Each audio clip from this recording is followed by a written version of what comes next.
The sense of I am.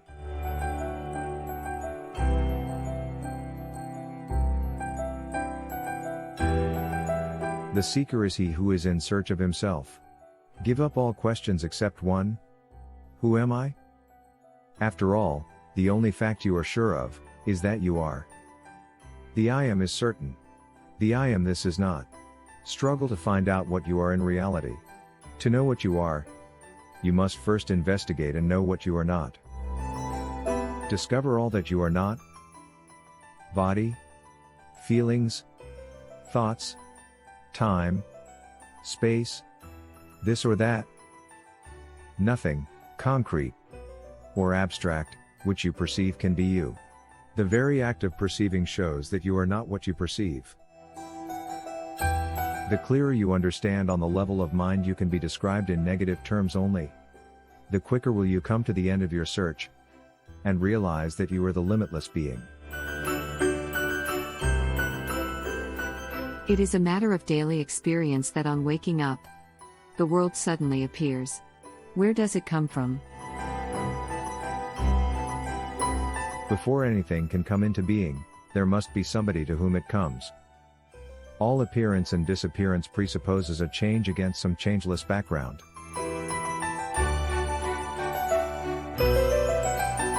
Before waking up, I was unconscious.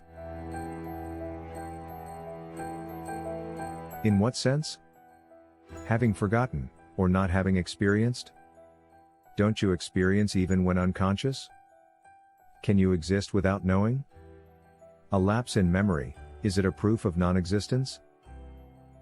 And can you validly talk about your own non-existence as an actual experience? You cannot even say that your mind did not exist. Did you not wake up on being called? And on waking up, was it not the sense I am that came first? Some seed consciousness must be existing even during sleep, or swoon.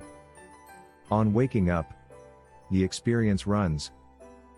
I am, the body, in the world.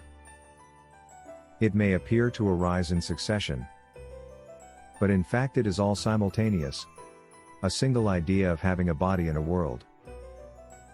Can there be the sense of I am, without being somebody or other?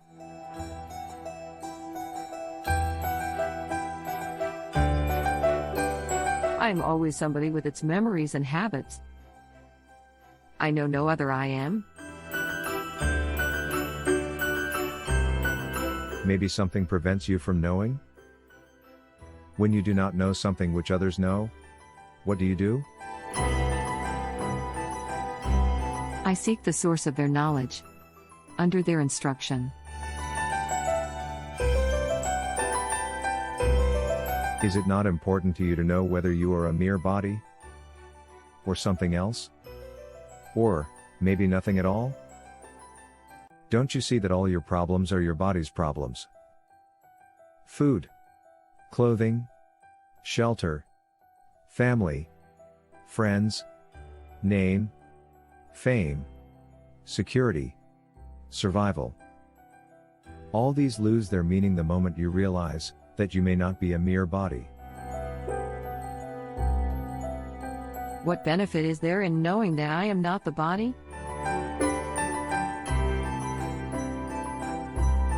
Even to say that you are not the body is not quite true. In a way, you are all the bodies, hearts, and minds, and much more. Go deep into the sense of I am, and you will find. How do you find a thing you have mislaid or forgotten? You keep it in your mind until you recall it. The sense of being, of I am, is the first to emerge.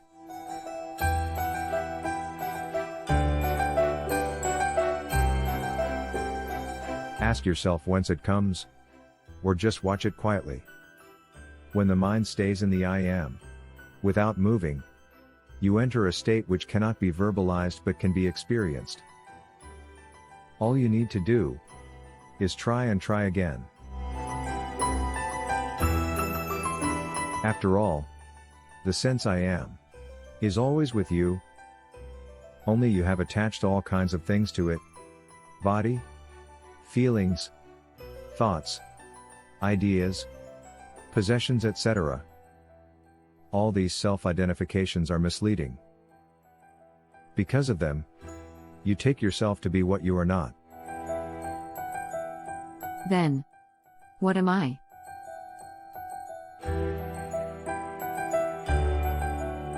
It is enough to know what you are not. You need not know what you are. For as long as knowledge means description in terms of what is already known, perceptual, or conceptual, there can be no such thing as self-knowledge. For what you are cannot be described, except as total negation. All you can say is, I am not this, I am not that.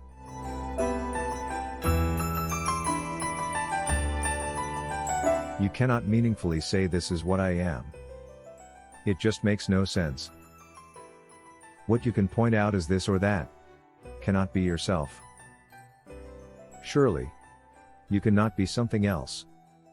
You are nothing perceivable or imaginable. Yet, without you, there can be neither perception nor imagination. You observe the heart feeling, the mind thinking, the body acting. The very act of perceiving shows that you are not what you perceive. Can there be perception, experience, without you? An experience must belong. Somebody must come and declare it as his own.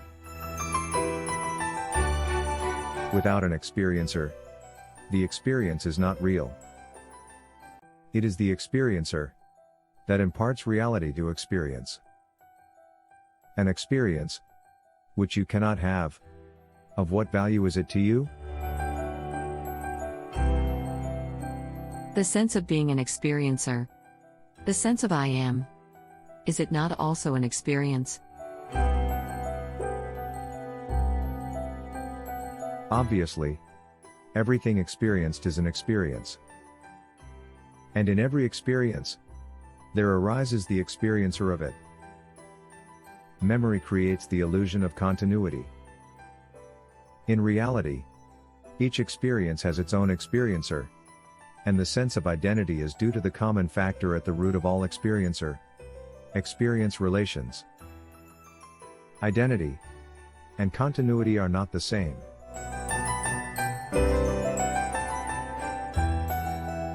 Just as each flower has its own color, but all colors are caused by the same light, so do many experiences appear in the undivided and indivisible awareness, each separate in memory, identical in essence. This essence is the root, the foundation, the timeless and spaceless possibility of all experience. How do I get at it?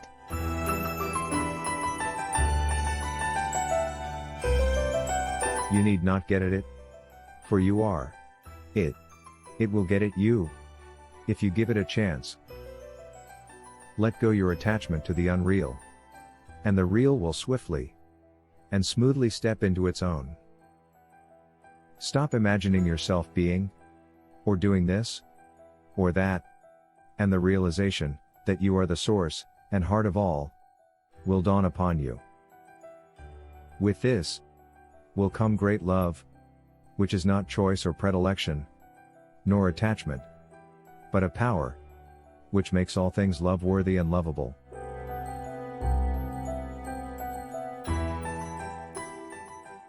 Obsession with the body.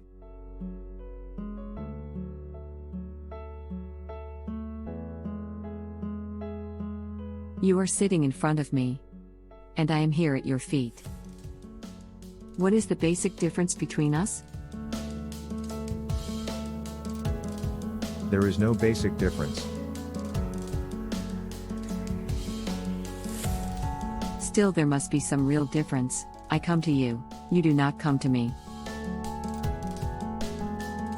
Because you imagine differences, you go here and there, in search of superior people.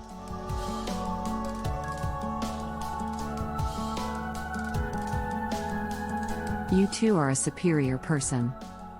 You claim to know the real, while I do not. Did I ever tell you that you do not know and, therefore, you are inferior? Let those who invented such distinctions prove them. I do not claim to know what you do not. In fact, I know much less than you do. Your words are wise, your behavior noble, your grace all-powerful. I know nothing about it all, and see no difference between you and me. My life is a succession of events, just like yours. Only I am detached, and see the passing show as a passing show, while you stick to things, and move along with them.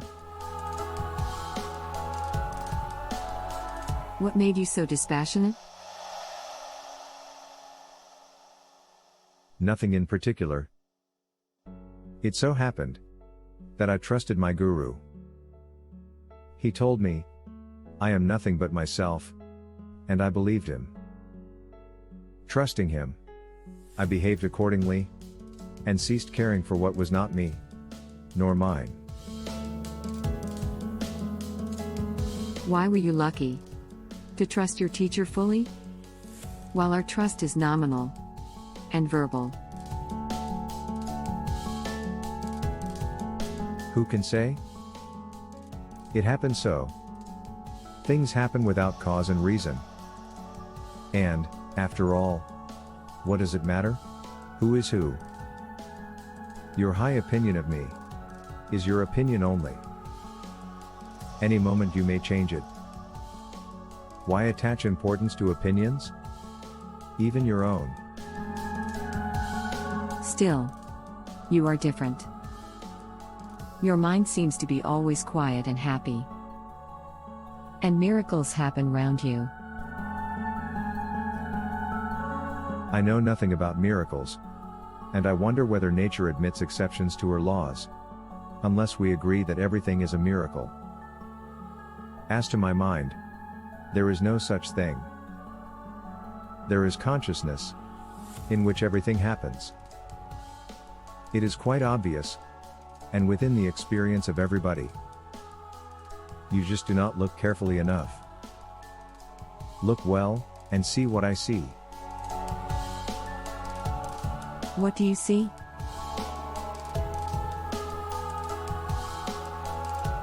I see what you too could see, here and now. But for the wrong focus of your attention, you give no attention to yourself. Your mind is all with things, people, and ideas, never with yourself.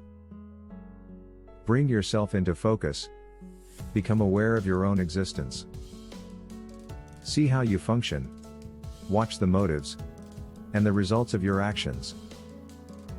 Study the prison you have built around yourself by inadvertence. By knowing what you are not, you come to know yourself. The way back to yourself is through refusal and rejection. One thing is certain: the real is not imaginary, it is not a product of the mind. Even the sense I am is not continuous, though it is a useful pointer. It shows where to seek, but not what to seek. Just have a good look at it.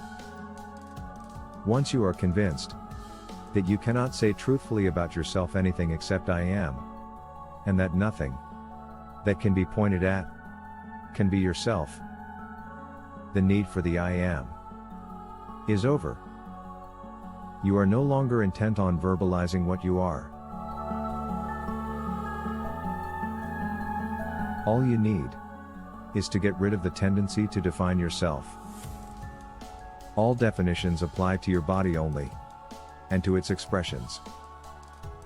Once this obsession with the body goes, you will revert to your natural state, spontaneously and effortlessly. The only difference between us is that I am aware of my natural state, while you are bemused. Just like gold made into ornaments has no advantage over gold dust, except when the mind makes it so are we one in being. We differ only in appearance. We discover it by being earnest, by searching, inquiring, questioning daily and hourly, by giving one's life to this discovery. The living present.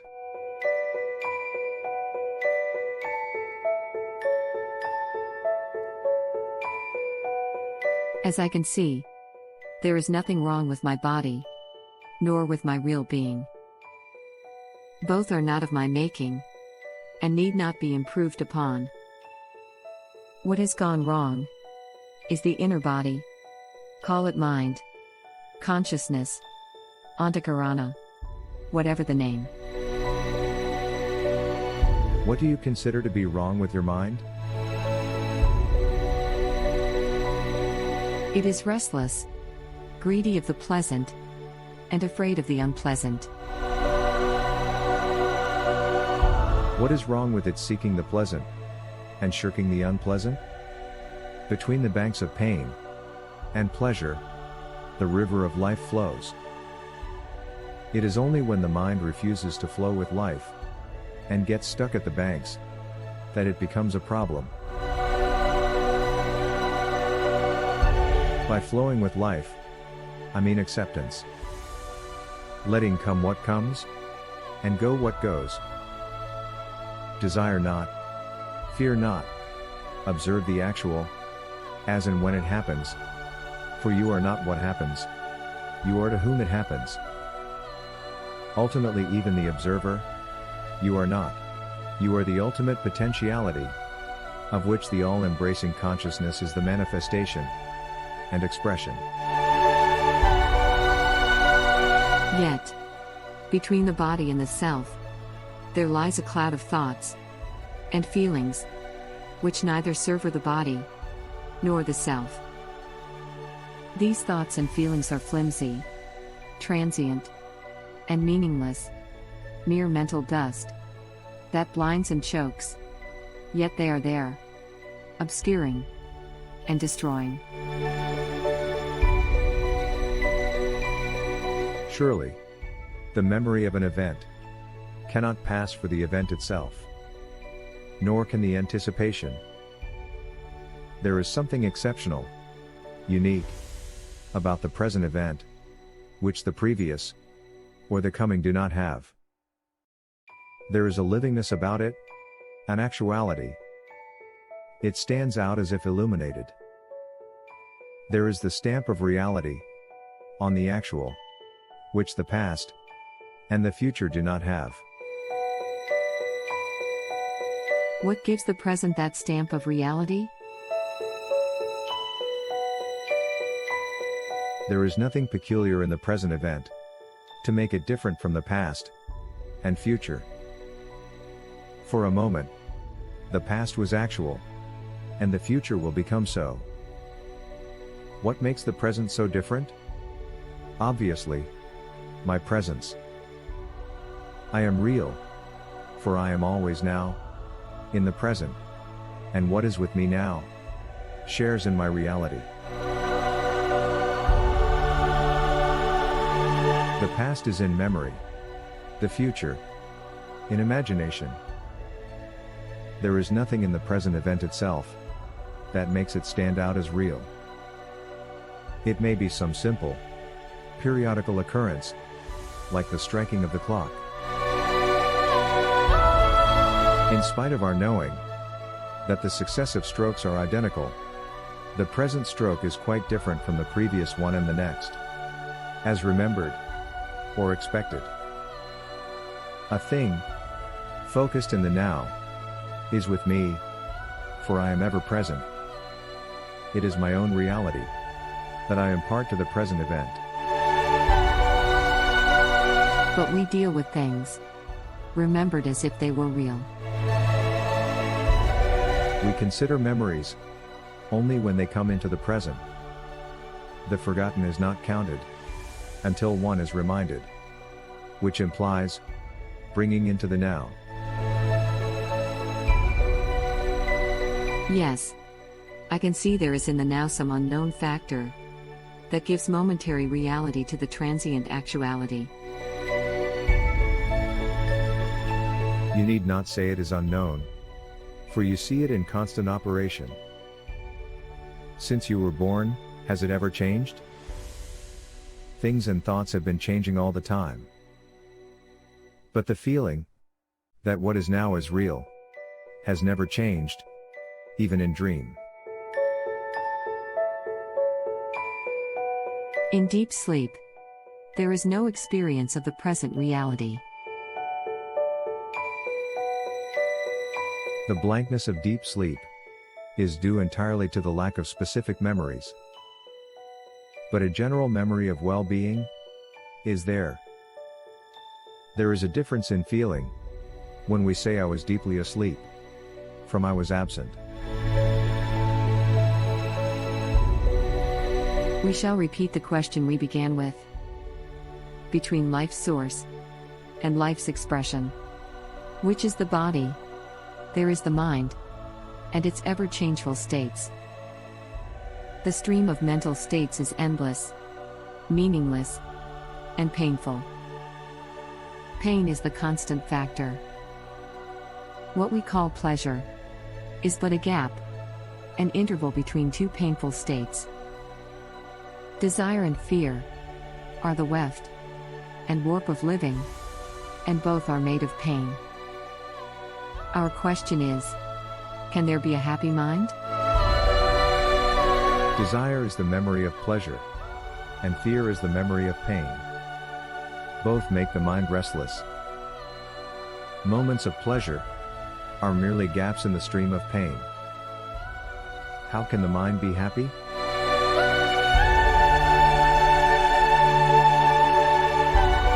That is true when we desire pleasure or expect pain. But there are moments of unexpected, unanticipated joy. Pure joy, uncontaminated by desire. Unsought, undeserved, God-given. Still, joy is joy, only against a background of pain. Is pain a cosmic fact, or purely mental? The universe is complete. And where there is completeness, where nothing lacks, what can give pain? The universe may be complete as a whole, but incomplete in details.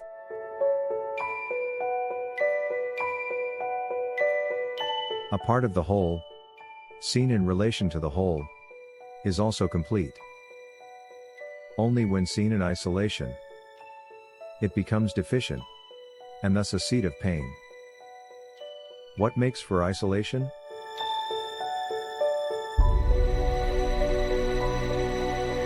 Limitations of the mind. Of course. The mind cannot see the whole for the part. Good enough. The mind, by its very nature, divides and opposes. Can there be some other mind, which unites and harmonizes, which sees the whole in the part, and the part is totally related to the whole? The other mind. Where to look for it?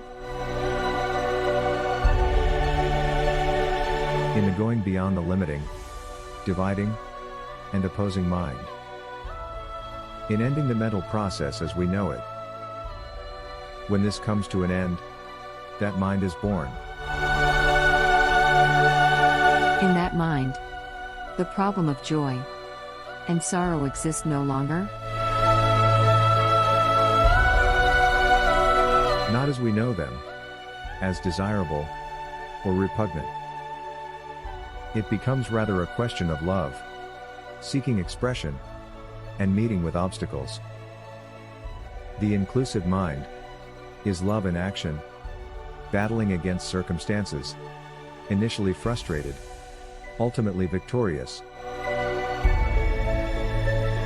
Between the spirit and the body, Is it love that provides the bridge? What else? Mind creates the abyss. The heart crosses it.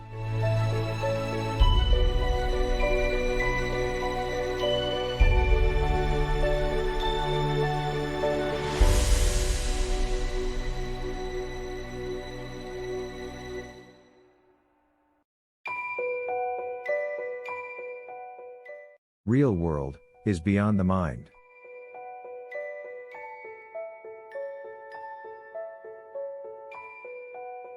On several occasions, the question was raised as to whether the universe is subject to the law of causation, or does it exist and function outside the law. You seem to hold the view that it is uncaused, that everything, however small, is uncaused, arising and disappearing for no known reason whatsoever. Causation means succession in time of events in space, the space being physical or mental. Time, space, causation are mental categories, arising and subsiding with the mind.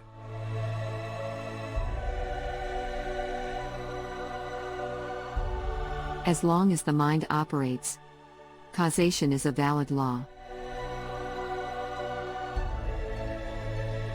Like everything mental, the so-called law of causation contradicts itself. No thing in existence has a particular cause. The entire universe contributes to the existence of even the smallest thing.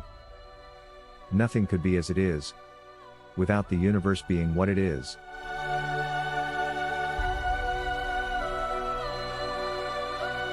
When the source and ground of everything is the only cause of everything, to speak of causality as a universal law is wrong. The universe is not bound by its content, because its potentialities are infinite. Besides, it is a manifestation or expression of a principle fundamentally and totally free.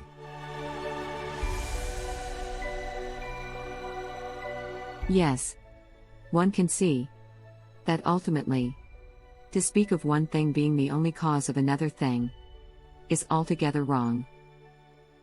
Yet, in actual life, we invariably initiate action with a view to a result.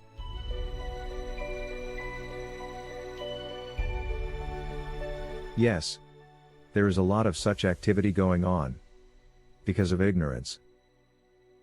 Would people know that nothing can happen unless the entire universe makes it happen, they would achieve much more with less expenditure of energy. If everything is an expression of the totality of causes, how can we talk of a purposeful action towards an achievement? The very urge to achieve is also an expression of the total universe. It merely shows that the energy potential has risen at a particular point. It is the illusion of time that makes you talk of causality. When the past and the future are seen in the timeless now as parts of a common pattern, the idea of cause-effect loses its validity, and creative freedom takes its place.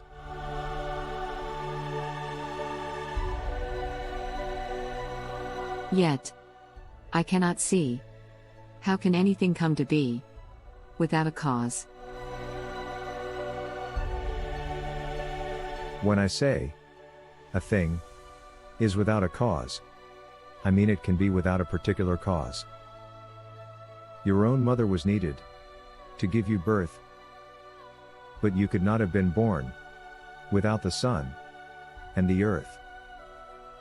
Even these could not have caused your birth without your own desire to be born.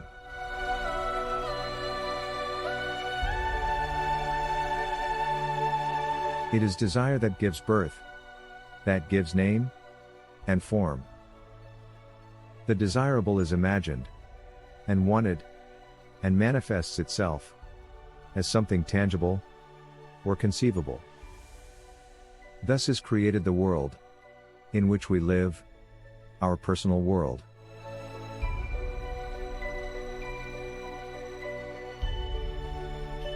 The real world is beyond the mind's ken. We see it through the net of our desires, divided into pleasure and pain, right and wrong, inner and outer. To see the universe as it is, you must step beyond the net. It is not hard to do so, for the net is full of holes.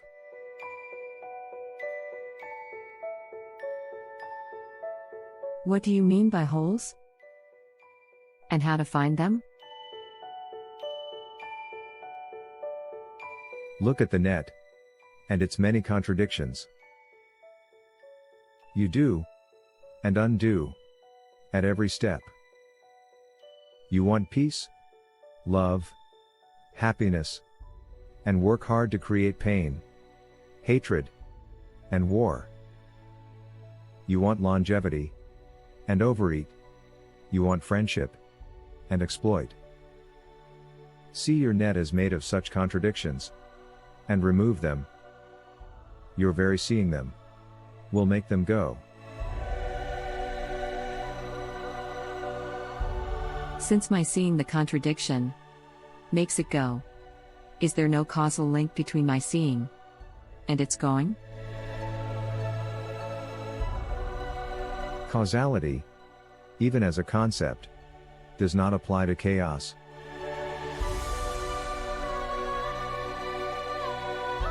To what extent is desire a causal factor?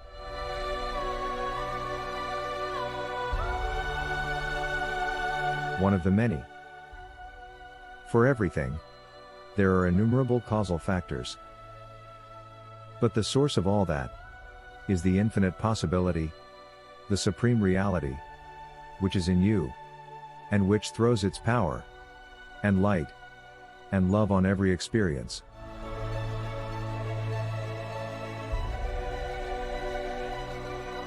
But this source is not a cause, and no cause is a source.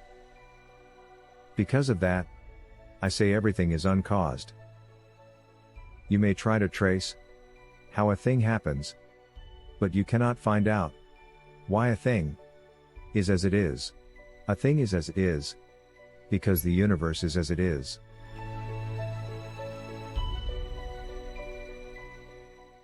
What is born must die.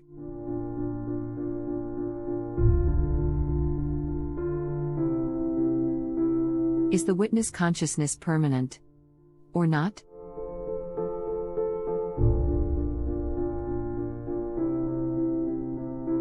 It is not permanent. The knower rises and sets with the known. That, in which both the knower and the known arise and set, is beyond time. The words permanent or eternal do not apply. In sleep, there is neither the known nor the knower. What keeps the body sensitive and receptive? Surely you cannot say, the knower was absent. The experience of things and thoughts was not there, that is all. But the absence of experience too is experience. It is like entering a dark room and saying, I see nothing.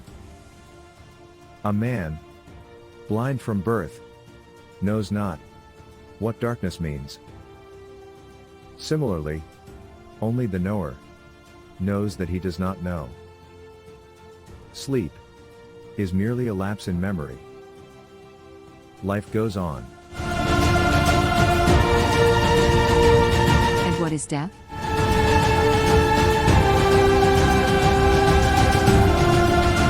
It is the change in the living process of a particular body.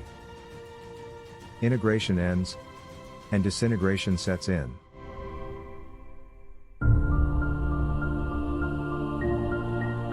But what about the knower? With the disappearance of the body, does the knower disappear?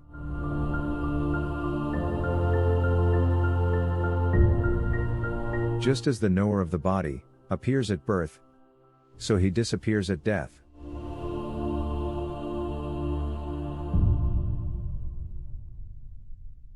And nothing remains?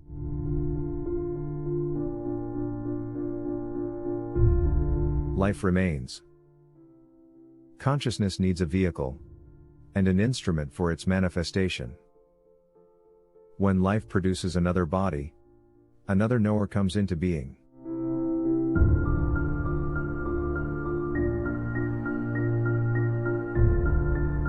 Is there a causal link between the successive body knowers or body minds?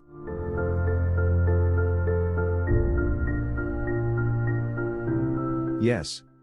There is something that may be called the memory body or causal body, a record of all that was thought, wanted, and done. It is like a cloud of images held together.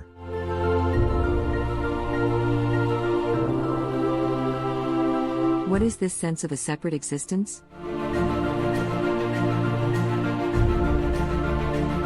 It is a reflection in a separate body of the one reality. In this reflection, the unlimited and the limited are confused and taken to be the same. To undo this confusion is the purpose of yoga.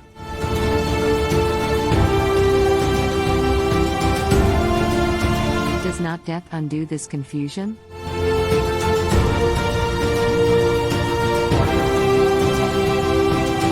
In death, only the body dies.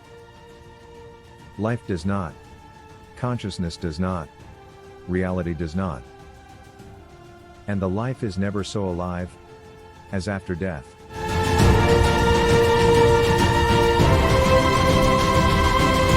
But does one get reborn?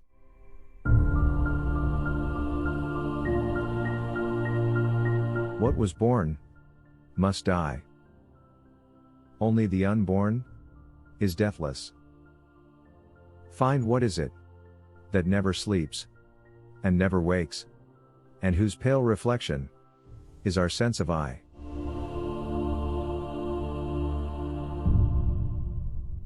How am I to go about this finding out?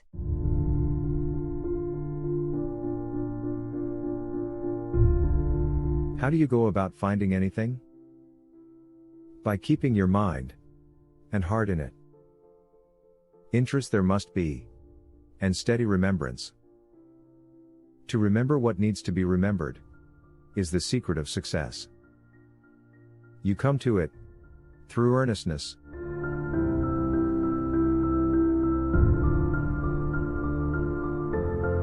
Do you mean to say that mere wanting to find out is enough? Surely, both qualifications and opportunities are needed. These will come with earnestness. What is supremely important is to be free from contradictions. The goal and the way must not be on different levels. Life and light must not quarrel. Behavior must not betray belief. Call it honesty, integrity, wholeness. You must not go back, undo, uproot, abandon the conquered ground. Tenacity of purpose and honesty in pursuit will bring you to your goal. Tenacity and honesty are endowments, surely. Not a trace of them I have. All will come as you go on. Take the first step first. All blessings come from within. Turn within. I am. You know. Be with it all the time you can spare, until you revert to it spontaneously. There is no simpler and easier way.